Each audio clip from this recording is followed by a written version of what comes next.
विचार चंद्रोदय ग्रंथामध्ये आज 8वी कला, 8व्या कलेला आज प्रारंभ होत आहे. या कलेचं नाव आहे सत चित आनंद विशेष वर्णन. म्हणजे मागची जी कला होती 7वी, त्या कलेमध्ये आत्म्याचे विशेषण काय आहेत हे सांगितलं. तर काही विधेय विशेषण आहेत, तर काही निषेधरूप विशेषण आहेत. पण त्या विधेय विशेषणामध्ये सत चित आनंद स्वरूप आत्मा आहे असंही सांगितलं होतं. तो सत चित आनंद स्वरूप आत्मा आणखीन कसा आहे याचं विशेष वर्णन करणारी ही 8वी कला आहे. बरोबर. तर या कलेचा जो पद्य भाग आहे या मराठी विचार चंद्रोदय ग्रंथामध्ये तो छापला नाही 8व्या कलेचा. मागच्या काही कलेंमध्ये आहेत, आतापर्यंतच्या पहिल्या कलेत नव्हता. आता या कलेतही छापला नाही त्यांनी. एकतर सर्वच ठिकाणी छापायला पाहिजे होता, सर्वच ठिकाणी नाही. पण जाऊ द्या, आपण लिहून घेऊ. तर एकदा वाचूया, माझ्या मागे तुम्ही बोला, नंतर लिहा किंवा लिहून घ्या एकदा. चला. सच्चिदानंद स्वरूपही मय्यः,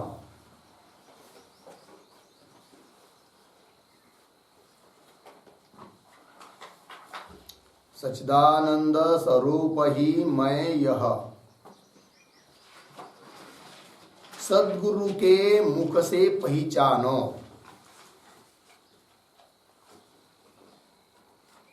सद्गुरु के मुख से पहचानो. पूर्णविराम. पुढे जागृत स्वप्न सुषुप्ती जु आदिक, जागृत स्वप्न सुषुप्ती जु आदिक अर्धविराम. तीनहु काल ही में, तीनहु काल ही में परमान्यो, पूर्णविराम. जागृत आदि लयावधि,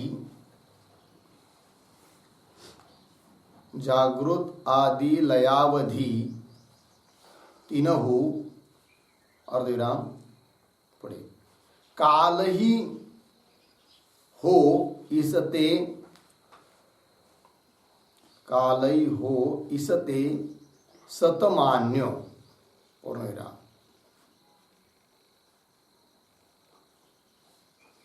पुढे तीनहु काल विषय, तीनहु काल विषय सब जानहु, सब जानहु अर्धविराम. या हित मैं, या हित मैं चिद रूप ही जान्य, चिद रूप ही जान्य, पूर्णविराम. ही पहिला एक दुआ झाला. अजून एक आहे फक्त. पुढे चालूया दुसरा. मैं प्रिय हूं धन, मैं प्रिय हूं धन पुत्र रूप उद्गल, धन पुत्र रूप उद्गल अर्धविराम. आदिकते, आदिकते त्रिकाल अगान्यो, आदिकते त्रयकाल अगान्यो, पूर्णविराम. पुढे आत्म अर्थ सब प्रिय,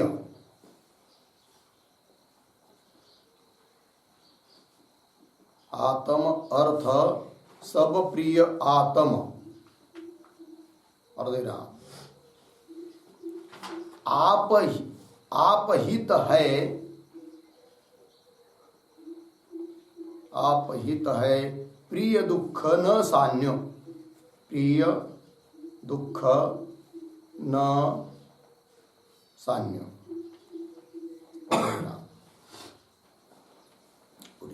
या हितमय सबते,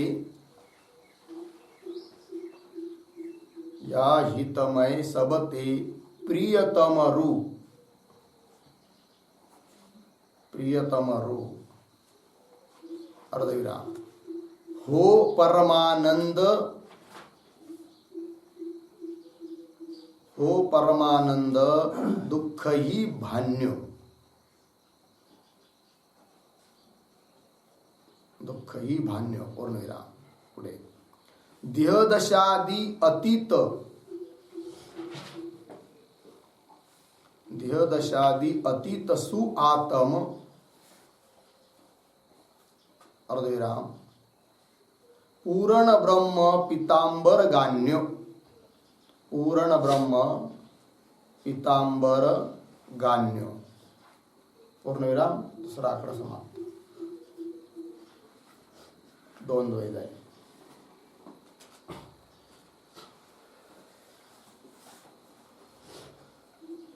झालं. वाचूया आपण एकदा माझ्या मागे. सच्चिदानंद स्वरूप ही मय्य सद्गुरु के मुख से पहिचानो, सच्चिदानंद स्वरूप ही मय्य सद्गुरु के मुख से पहिचानो. जागृत स्वप्न सुषुप्ति जु आदिक तिनहु काल ही में परमान्यो, जागृत स्वप्न सुषुप्ति जु आदिक तिनहु काल ही में परमान्यो.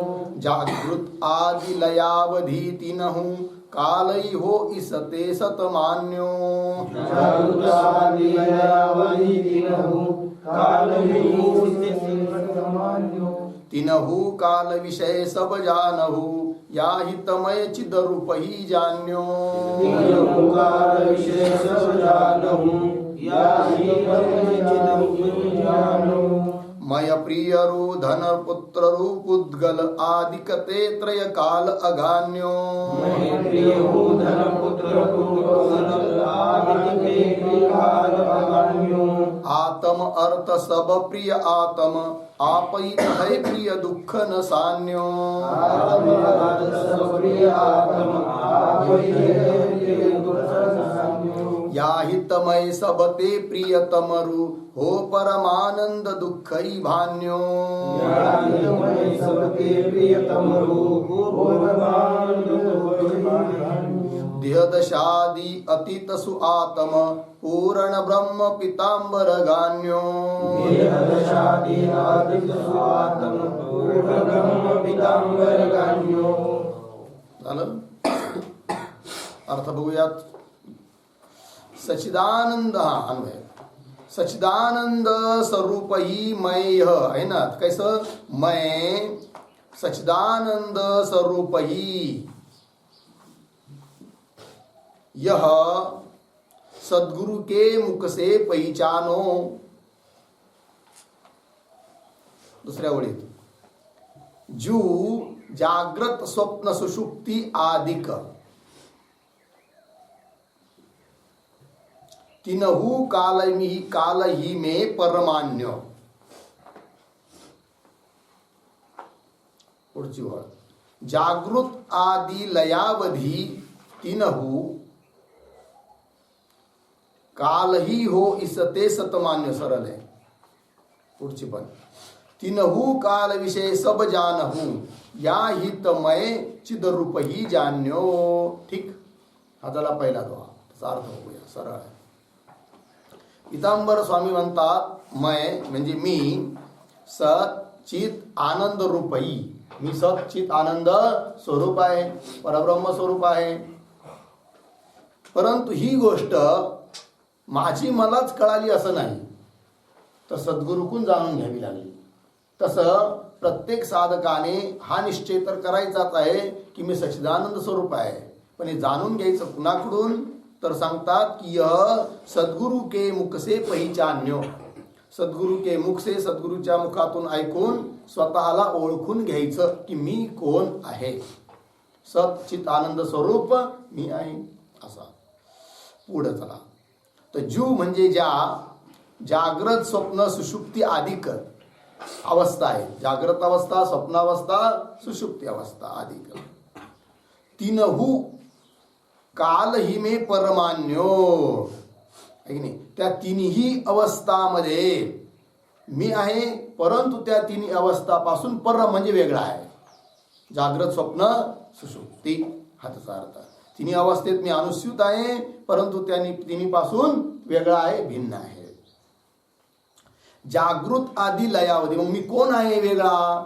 तर जागृत आदी ज्या तीन अवस्था, जागृत, स्वप्न, सुषुप्ती यांचा लय झाल्यानंतर आहे नाही, त्याचा अवधी स्वरूप जो शेष राहतो तोच आहे कोण? मी, असं अर्थ आहे. जागृत आदी लयावधी आहे की नाही, तीनहू कालही हो इस ते सतमान्य, आणि तिन्ही कालामध्ये मी विद्यमान आहे म्हणून मी सत्स्वरूप आहे हे सांगितलं. कारण सच्चित आनंद याचं विशेष वर्णन करणारी ही कला आहे. तर मी सत का आहे?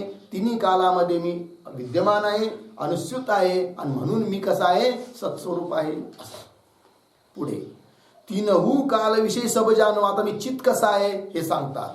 तर तिन्ही कालामध्ये जागृत, स्वप्न, सुषुप्ती, ठीक आहे, या तीन अवस्थेत पुन्हा तीन काल, वर्तमान काल, भूतकाल, भविष्यकाल आहे की पुढे येणारा विस्तारपूर्वक. तर तिन्ही कालामध्ये मी सदैव जाणणारा आहे, आणि म्हणून मी कसा आहे? जी चित्त स्वरूप आहे असं सांगतात. तीनहू कालविषयी सब जाणो या हित, या कारणाने मय चिद्रूप ही जाण्यो, मी चित्त स्वरूप आहे. तर मी सत्स्वरूप कसा आहे, मी चित्त स्वरूप कसा आहे, या दोन गोष्टीचं विवेचन या पद्यातून झालं. पुढं आता पुढचा दोहा पहा, त्याचा एक थोडासा अन्वय आहे. काय म्हटलं? हा, तर 2-3 शब्द सोडून पुढं धन पुत्र रूप पुद्गल आदिकते, मागे मय प्रिय हूं,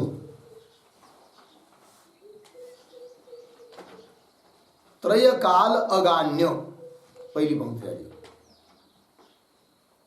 पुढची पंक्ती आत्म अर्थ सब प्रिय, आत्म अर्थ सब प्रिय, आत्म आपहित प्रिय है, आत्म आपहित प्रिय है, दुःख न सान्य. पुढे या हितमय सब ते प्रियतम रूप, झालं. परमानंद हो,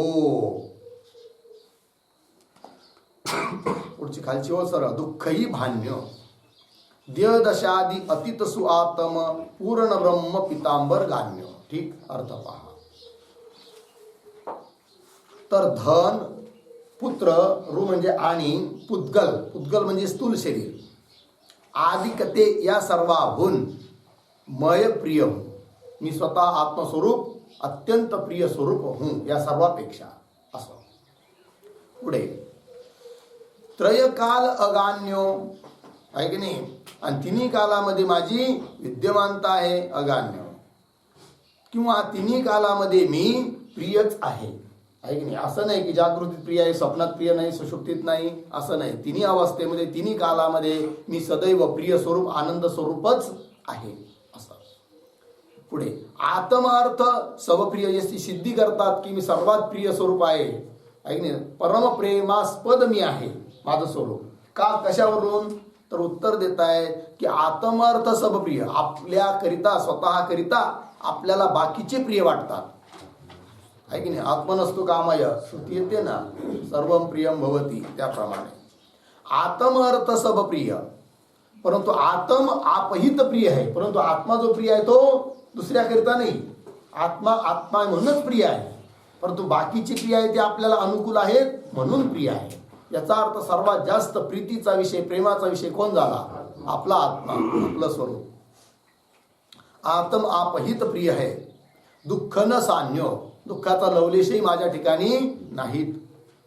या हितमय सबते प्रियतम रू, या कारणाने मी सर्वांपेक्षा अत्यंत प्रियतम आहे, प्रिय स्वरूप आहे. ठीक आहे ना. आणि असा असून कसा आहे? परमानंद हो, आणि अतिशय परमप्रेमाचा विषय प्रियतम असल्यामुळे मी परमानंद स्वरूप आहे. सर्वात श्रेष्ठ आनंद स्वरूप मी आहे, परमानंद. दुःखही भान्यो, आणि दुःख तर माझ्या ठिकाणी अजिबात नाहीच. हा त्याचा अर्थ. देहदशादी अतितसु आत्म. आत्मा कोण आहे? तर देह आणि देहाची अवस्था आहे की नाही, बाल्यावस्था, तारुण्यावस्था वगैरे वगैरे, या सर्वाहून मी मात्र कसा आहे? अतीत आहे, आत्मा आहे. देहदशादी अतीत सु आत्म. आणि असं हे जाणायचं कसं? तर मी पूर्ण ब्रह्म स्वरूप आहे, पितांबर गाण्य. पितांबर स्वामी म्हणतात की असं मी गात आहे किंवा असं चिंतन करावं. ठीक आहे, की मी पूर्ण ब्रह्म सच्चिदानंद स्वरूपच आहे. हा त्याचा अर्थ झालं. चला, आता या कलेतला प्रश्न आहे, प्रश्न 165 नंबरचा. काल आपण आत्मा निर्विकार आहे याचा थोडा विचार केला होता. प्रश्न नंबर 159 म्हटलं होतं ना, आत्मा कसा आहे? निर्विकार आहे. निर्विकार म्हणजे काय? विकार रहित आहे. विकार किती आहेत? 6 आहे की नाही. षडभाव विकार ज्याला म्हणतात, भाव पदार्थांचे 6 विकार. जसं देह उदाहरण दिलं होतं. देह, तर देहाचा जन्म, तर जन्मविकार झाला. जन्म झाल्यानंतर सत्ता प्रगटता, तर अस्ति सत्ता हा दुसरा विकार. वर्धते वाढतो हा तिसरा विकार. विपरिणमते आहे की नाही, जो बालक आहे तरुण होतो, तरुण आहे तो म्हातारा होतो. विपरिणमते परिणाम हा सांगितला. पुन्हा अपक्षयते झीज, आणि शेवटी विनाश आहे की नाही. मग असे हे जे 6 विकार आहे ते आत्म्याला सोडून बाकीच्या जगातील सर्वच पदार्थांना आहे, जेवढे म्हणून पदार्थ आहे. कळलं? उदाहरणार्थ घटाच्या ठिकाणी सुद्धा हे 6 विकार आहे. कसे बरं?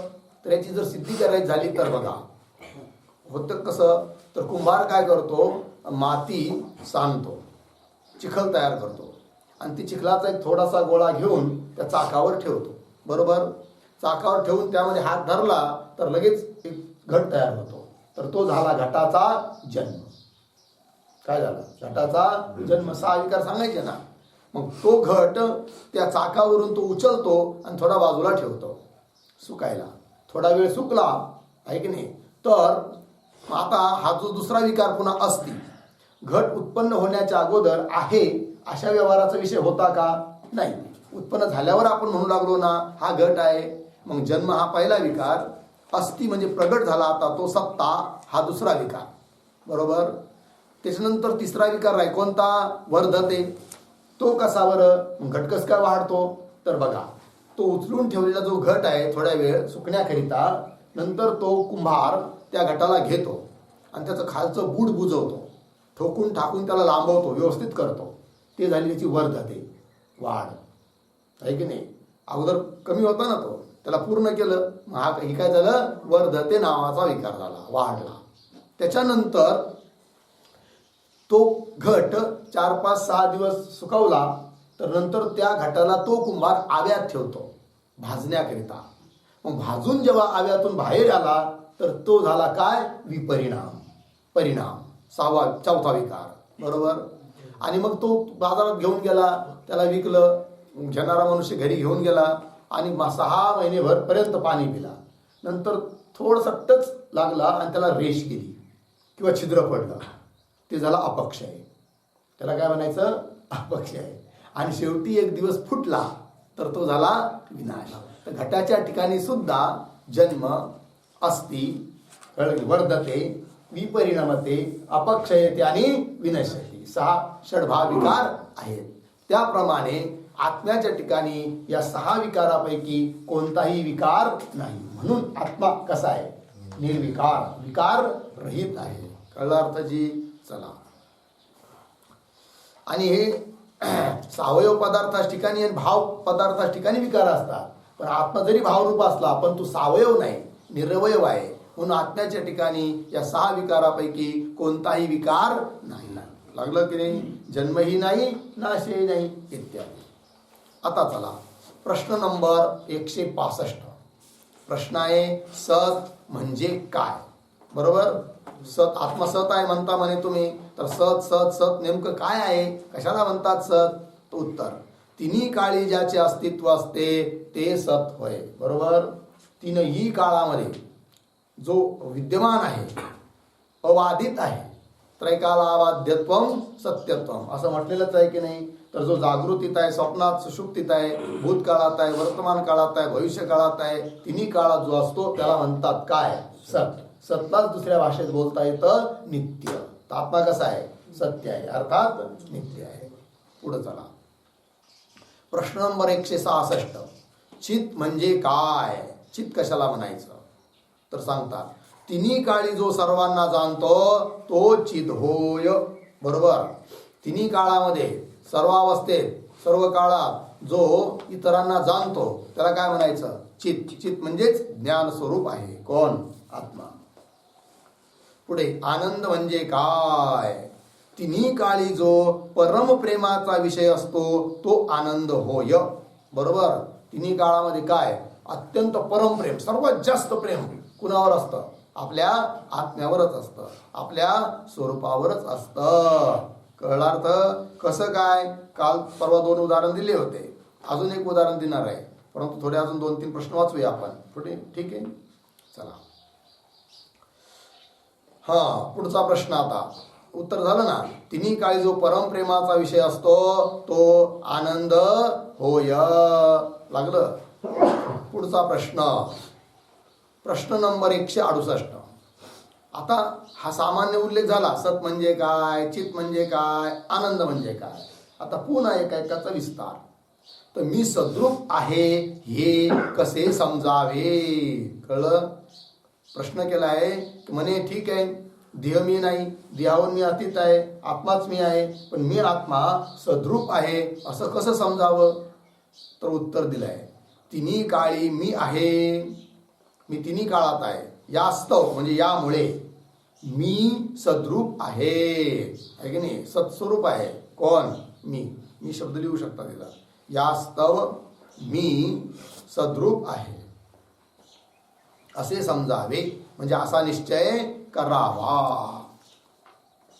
पण पुन्हा प्रश्न म्हणे का हो तिन्ही काळी मी आहे, म्हणजे कोणत्या 3 काळात मी आहे जरा सांगा की स्पष्ट करून. पुढचा प्रश्न 169. तिन्ही काळी माझे अस्तित्व आहे म्हणून मी सत आहे हे कोणत्या प्रकारे जाणावे? तिन्ही काळामध्ये माझं अस्तित्व आहे म्हणूनच मी काय आहे? सत आहे. पण तिन्ही काळामध्ये माझं अस्तित्व आहे हे कशा रीतीने जाणावं असा काय केला आहे? प्रश्न केला आहे. बरोबर. प्रश्न नंबर किती? 169. उत्तर देत आहे त्याचं बघा.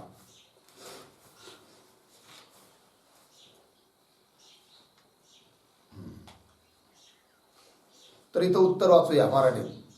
जागृतीमध्ये मी आहे, स्वप्नामध्ये मी आहे व सुषुप्तीमध्ये मी आहे की नाही? जागृतीतही मी आहे, जागृतीला जाणतो. स्वप्नावस्थेतही मी आहे, स्वप्नावस्थेला मी जाणतो. सुषुप्ती अवस्थेतही मी आहे, कारण सुषुप्तीला देखील मी जाणतो. मग तिन्ही अवस्थेत झाला की नाही? चला.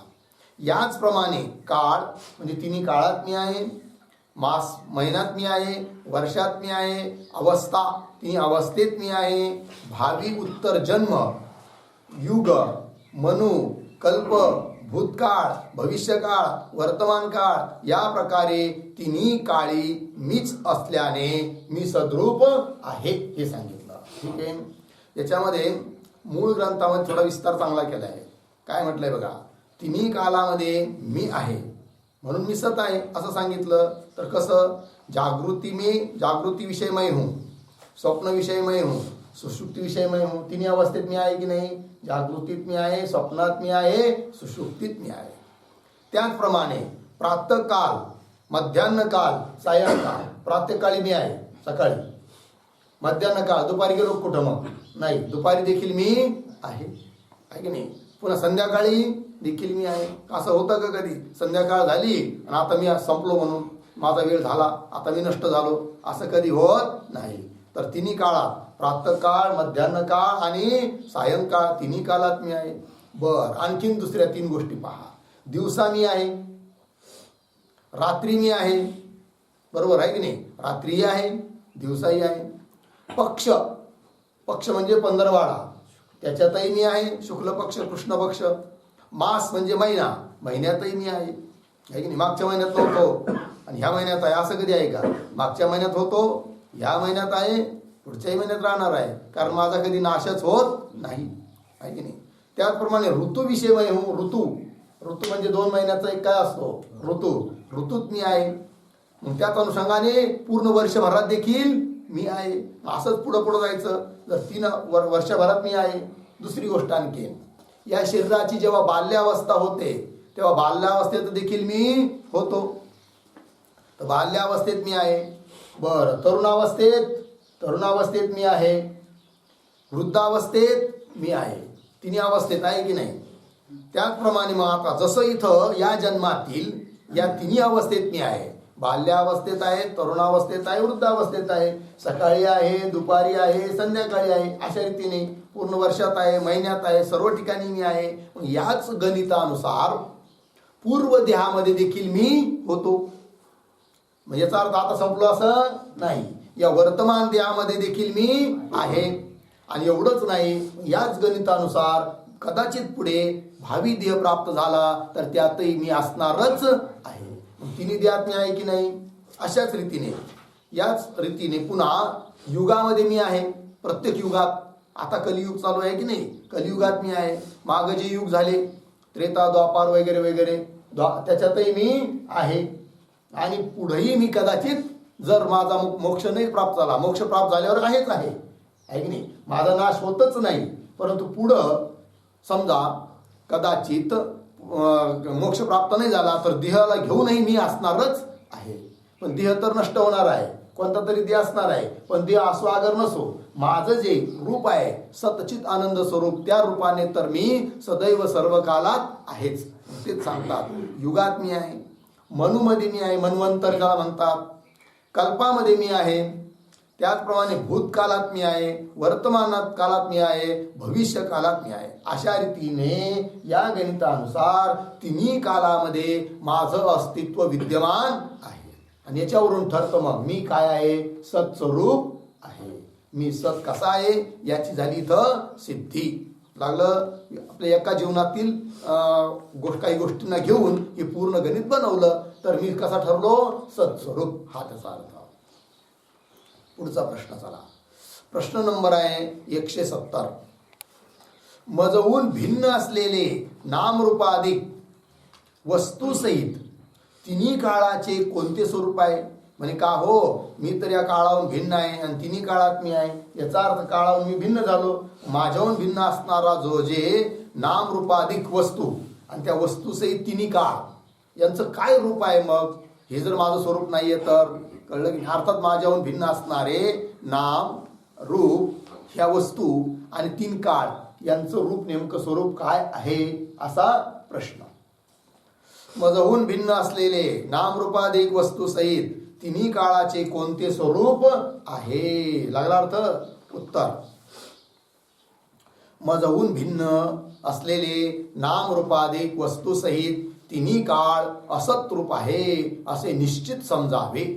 2 गोष्टी झाल्या की नाही, एक सत एक असत आहे की नाही. आत्मा अनात्मा.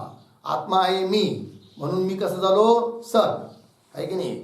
आणि माझ्याहून भिन्न जेवढं म्हणून पदार्थ आहेत, वस्तू आहेत, नामरूप आहेत, हे सर्व काय आहेत, असत आहे, मिथ्या आहेत, अनिर्वचनीय आहे असं निश्चित रूपाने समजावं. ठीक.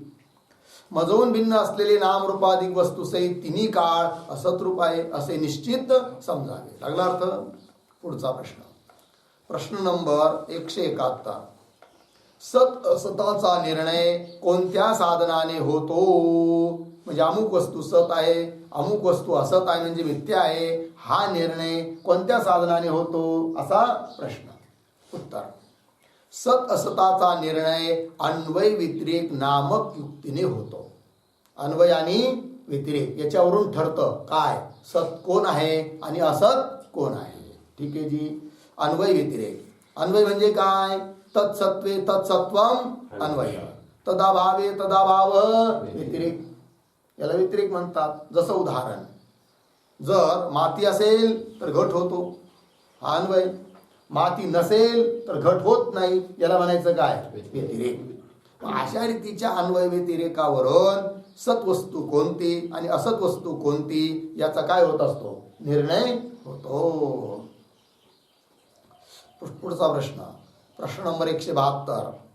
सत असताच्या निर्णयासंबंधी अन्वय व्यतिरेक युक्ती कशी ओळखावी. म्हणजे अमुक वस्तू सत आहे, अमुक वस्तू असत आहे, या निर्णयासंबंधाने तुम्ही काय म्हणाले की अन्वय व्यतिरेक युक्तीने हे कळतं सत काय आणि असत काय. तर ती अन्वय व्यतिरेक रूप जी युक्ती आहे ती कशी ओळखावी असा काय केला आहे प्रश्न.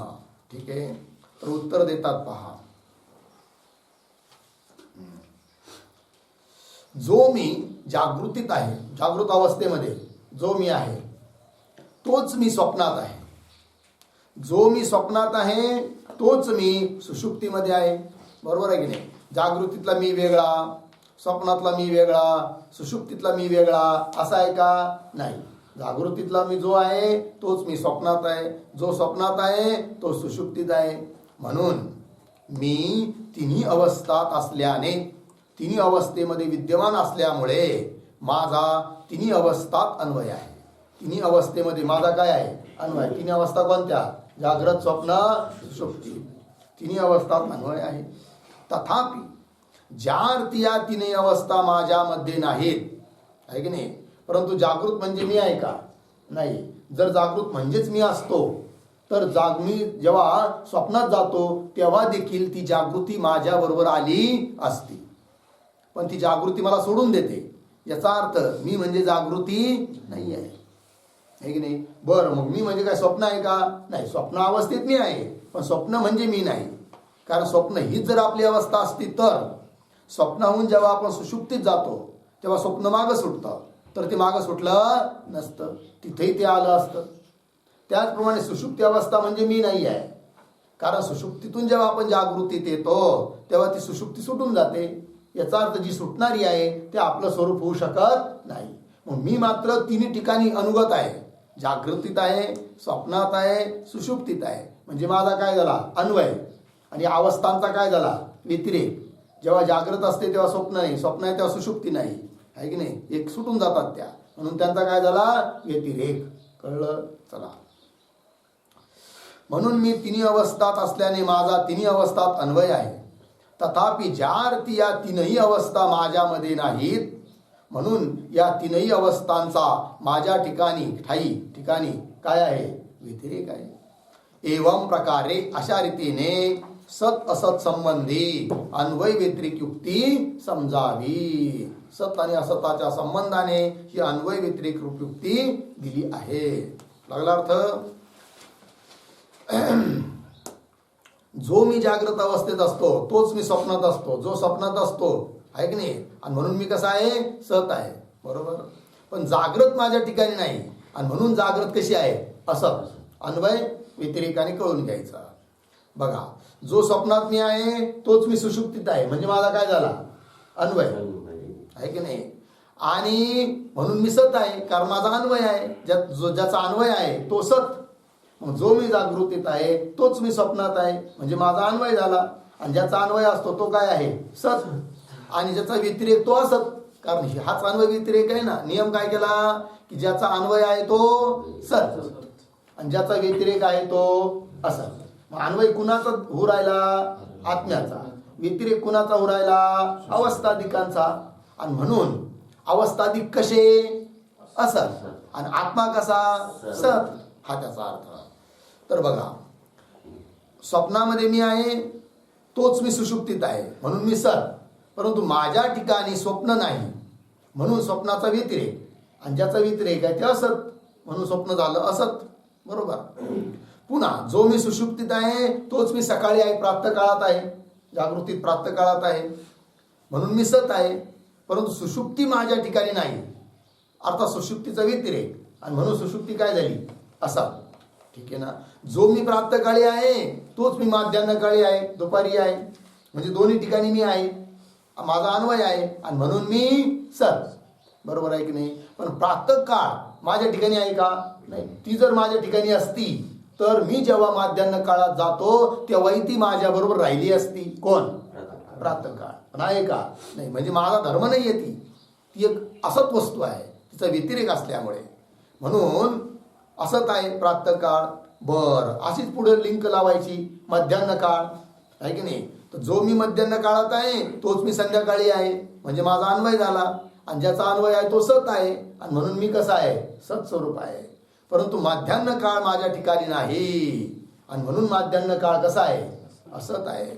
त्याचप्रमाणे जो मी संध्याकाळी आहे की नाही, तोच मी दिवसा आहे, म्हणून मी सत आहे.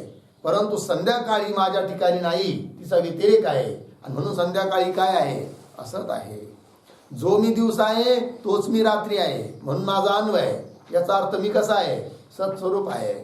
परंतु दिवस माझ्या ठिकाणी नाही, कारण रात्र झाल्यानंतर तो काही माझ्याबरोबर येत नाही, अर्थात दिवसाचा व्यतिरेक. आणि ज्याचा व्यतिरेक आहे तो काय आहे? असत. म्हणून दिवस कसा झाला? असत. जो मी रात्रीविषयी आहे तोच मी पंधरवाड्यात आहे, पक्षात आहे, म्हणून मी कसा आहे? सत. बरोबर. पण रात्री माझ्या ठिकाणी नाही, म्हणून रात्री कशी झाली? असत. ठीक आहे.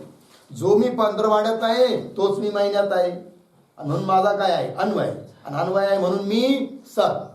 परंतु पक्ष पंधरवाडा माझ्या ठिकाणी नाही, म्हणून पंधरवाडा काय झाला? असत. कळलं? याचा अर्थ काय ठरलं? अन्वय व्यतिरेकावरून काय ठरवू राहिलं? की ज्याचा सर्व ठिकाणी अन्वय असा आत्मा तोच मी आहे, आणि म्हणून तो मी कसा आहे? सत आहे. आणि माझ्याहून भिन्न असणारे जेवढे बी आहे, मग ती दुपार संध्याकाळ अवस्था या साऱ्यांचा व्यतिरेक आहे, म्हणून ते सर्व पदार्थ कसे आहेत? असत आहे. मग अशीच पुढे लिंक लावून घ्यायची की महिन्यात मी आहे तोच मी ऋतूमध्ये आहे, म्हणून मी सत आहे. परंतु महिना माझ्या ठिकाणी नाही, म्हणून महिना कसा आहे? असत आहे. जो मी ऋतूमध्ये आहे तोच मी वर्षभरात आहे, म्हणून मी सत आहे. परंतु ऋतू माझ्या ठिकाणी नाही, म्हणून ऋतू कसा आहे? असत आहे. जो मी वर्षभरात आहे तोच मी बाल्यावस्थेत आहे, ध्यान द्या, म्हणून मी कसा आहे? सत आहे. परंतु वर्ष माझ्या ठिकाणी नाही, म्हणून वर्ष कसं आहे? असत आहे. जो मी बाल्यावस्थेत आहे तोच मी तरुणावस्थेत आहे, म्हणून मी कसा झालो? सत. परंतु ती बाल्यावस्था माझ्या ठिकाणी नाही, म्हणजे माझा धर्म नाही, म्हणून बाल्यावस्था कशी आहे? असत आहे. जो मी यवन अवस्थेत आहे तोच मी काय? वृद्धावस्थेत आहे, म्हणून माझा अन्वय आहे, म्हणून मी कसा आहे? सत. परंतु ती यवन अवस्था माझ्या ठिकाणी नाही, म्हणून यवन अवस्था कशी झाली? असत. ठीक आहे. जो मी वृद्धावस्थेत आहे तोच मी मागच्या जन्मातही होतो, म्हणून मी सत आहे. परंतु ती वृद्धावस्था माझ्या ठिकाणी नाही, म्हणून वृद्धावस्था कशी आहे? असत आहे. जो मी मागच्या जन्मात होतो तोच मी या जन्मात आहे, म्हणून माझा अन्वय आहे, म्हणून मी कसा आहे? सत आहे. परंतु पूर्वजन्म माझ्या ठिकाणी नाही, म्हणून पूर्वजन्म कसा आहे? असत आहे. जो मी या जन्मात आहे तोच मी भावी जन्मात राहणार आहे, म्हणून मी कसा आहे? सत आहे. आणि हा देह माझ्या ठिकाणी नाही आहे, हा आहे की नाही? हा जर देह माझा धर्म असता, माझं स्वरूप असतं, तर पुढचा जन्म प्राप्त झाल्यावर हा देह माझ्याबरोबर राहिला असता, मला सोडून गेला नसता. याचा अर्थ देह कसा आहे? असत आहे. हे ठरतं. जो मी पुढच्या जन्मात राहणार आहे तोच मी युगात राहणार आहे, म्हणून मी कसा आहे? सत आहे. परंतु भावी देह माझ्या ठिकाणी नाही, म्हणून भावी देह कसा आहे? असत आहे. कळला अर्थ? जो मी युगात असणार ना तोच मी पूर्ण मनवंतरात असणार आहे, म्हणून मी सत आहे. आणि युग माझ्या ठिकाणी नाही, म्हणून युग असत आहे.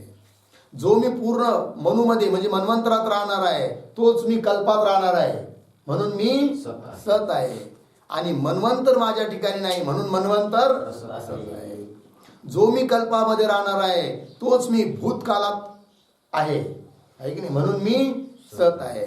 परंतु कल्प माझ्या ठिकाणी नाही, म्हणून कल्प असत आहे. जो मी भूतकाळात आहे की नाही आहे, कारण आत्मा कधी भूतकाळात जातच नाही, म्हणून वर्तमान काळासारखा प्रयोग. भूतकाळात होतो असं नाही, भूतकाळातही आहे. तोच मी भविष्य काळातही राहणार आहे, म्हणून मी कसा आहे? सत आहे. परंतु भूतकाळ माझ्या ठिकाणी नाही, म्हणून भूतकाळ काय झाला? असत. लागला अर्थ? जो मी भविष्य काळात राहणार आहे तोच आता मी वर्तमान काळात आहे, म्हणून मी कसा आहे? सत आहे. आणि भविष्य काळ माझ्या ठिकाणी नाही, म्हणून भविष्य काळ कसा आहे? असत आहे. जो मी वर्तमान काळात आहे ना तो मी सर्वच काळात आहे, म्हणून मी कसा आहे? सत आहे. आणि वर्तमान काल माझ्या ठिकाणी नाही म्हणून वर्तमान काल असंच आहे. एकंदरीत काय ठरलं? मीच सत्स्वरूप आहे आणि माझ्याहून भिन्न नामरूपाधिक वस्तू, काल, जागृती, स्वप्न, सुषुप्ती, अवस्था या सर्वच गोष्टी कशा आहेत? असत आहे.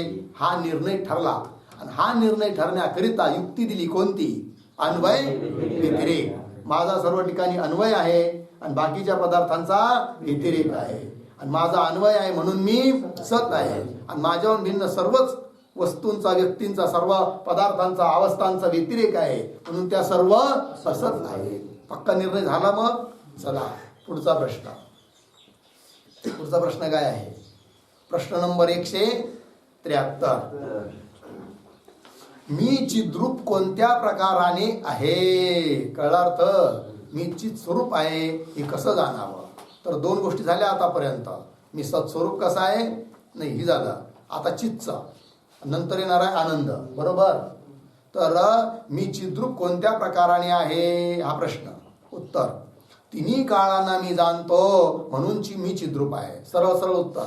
तिन्ही काळाला मी जाणतो की नाही? जागृत, स्वप्न, सुषुप्ती, भूतकाळ, वर्तमान काळ, भविष्यकाळ, तिन्ही काळांना मी जाणतो म्हणून मी कसा आहे? चित स्वरूप आहे, ज्ञान स्वरूप आहे, हा त्याचा अर्थ. पुढचा प्रश्न: तिन्ही काळांना मी जाणतो यास्तव म्हणजे यामुळे चिद्रूप आहे हे कसे समजावे? म्हणजे तिन्ही काळांना मी जाणतो यामुळे मी चिद्रूप आहे असं तुम्ही म्हणालात, पण हे कसं समजावं जरा सांगा विस्तारपूर्वक. तर उत्तर दिलंय बघा. जागृतीस मी जाणतो, स्वप्नास मी जाणतो, है की नाही? काय? जागृतीस मी जाणत आहे, स्वप्नास मी जाणत आहे व सुषुप्तीस मी जाणत आहे. तिन्ही अवस्थेला मी जाणतो की नाही? याच प्रकारे प्रातःकालाधिक तिन्ही काळ, भूतकाळाधिक तिन्ही काळ, प्रातःकाळाधिक तिन्ही काळ म्हणजे प्रातःकाळाला मी जाणतो, मध्यान्ह काळाला मी जाणतो, सायंकाळाला मी जाणतो. पुन्हा भूतकाळाधिक तिन्ही काळ, भूतकाळाला मी जाणतो, वर्तमान काळाला मी जाणतो, भविष्य काळाला मी जाणतो. पुन्हा मास असंच लावायचं, वर्ष, बाल्यादी अवस्था, बाल्यावस्थेला मी जाणतो, तरुणावस्थेला मी जाणतो, वृद्धावस्थेलाही मी जाणतो. बाल्याधिक तिन्ही अवस्था या प्रकारे सर्व काळामध्ये मी जाणत आहे. यास्तव यावरून हे ठरतं की मी चिद्रूप होय असे समजावे. जो जाणणारा आहे, सर्व अवस्थेत जाणणारा कोण आहे? मीच आहे. आणि जो जाणतो तो कसा असतो? चित स्वरूप आहे. चित स्वरूप म्हणजे ज्ञान स्वरूप आहे. मी कसा आहे? सत्स्वरूप आहे. मी कसा आहे? चित स्वरूप आहे. ठीक. पुढचा प्रश्न. मजहून भिन्न 175 नंबरचा प्रश्न. मजहून भिन्न असलेले नामरूपाधिक वस्तू सहित तिन्ही काळाचे स्वरूप काय समजावे? जसा वरचा प्रश्न होता ना तसाच बघा.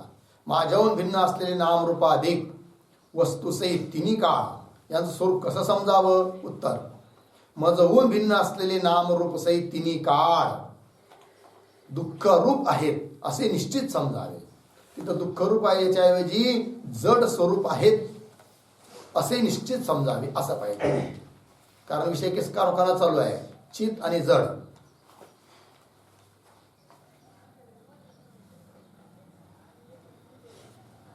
झालं जी? चला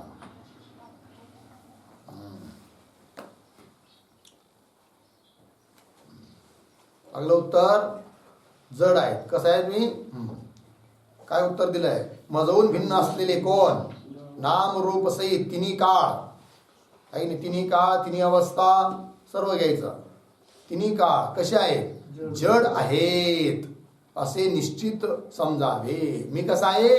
चित. माझ्याहून भिन्न यावत माया मायेचं कार्य भूत भौतिक प्रपंच कसा आहे? जड आहे असं समजावं. चला पुढे. पुढचा प्रश्न 176. चित व जड यांचा निर्णय कोणत्या युक्तीने होतो? म्हणजे मी चित आहे आणि माझ्याहून भिन्न सारं जड आहे, तर हा निर्णय करण्याकरिता युक्ती काय हा प्रश्न. उत्तर: चित व जड नाही. कोणता प्रश्न? 176 ना. उत्तर पहा. चित व जड यांचा निर्णय अन्वय व्यतिरेक या युक्तीने होतो. मागं जसे आत्ता मी सत आहे आणि बाकीचे असत आहे हे ठरण्याकरिता अन्वय व्यतिरिक्त सांगितले त्याप्रमाणे मी चित्रूप आहे आणि बाकीचे सर्व जड आहे हे कळण्याकरिता सुद्धा युक्ती कोणती? अन्वय व्यतिरिक्त. कशी बरं? पुढच्या प्रश्नात देतात. प्रश्न नंबर 177. चित्त व जड यांच्या निर्णयात अन्वय व्यतिरिक्त युक्ती कोणत्या प्रकारे योजावी, कशा रीतीने समजावी? ठीक उत्तर. जो मी सापडलं का? जो मी जागृतीत जाणतो तोच मी स्वप्नात जाणतो. जो मी स्वप्नात जाणतो तोच मी सुषुप्तीत जाणतो, आहे की नाही? मग जाणणारा तिन्ही ठिकाणी एकच झाला की नाही? म्हणजे जाणणाऱ्याचा काय झाला? अन्वय. तोच मी सुषुप्तीत जाणतो म्हणून या तिन्ही अवस्थात माझा अन्वय आहे. तथापि या तिन्ही अवस्था मला जाणत नाहीत. या तिन्ही अवस्थांना मी जाणतो पण या तिन्ही अवस्था मला जाणतात का? अजिबात जाणत नाही. ज्या जाणत नाहीत त्या काय असतात? मग जड. या तिन्ही अवस्था कशा आहेत? जड. आणि तिन्ही अवस्थेला उपलक्षण करून समस्त भूत भौतिक प्रपंच कसा आहे? जड. जसं उदाहरण घट.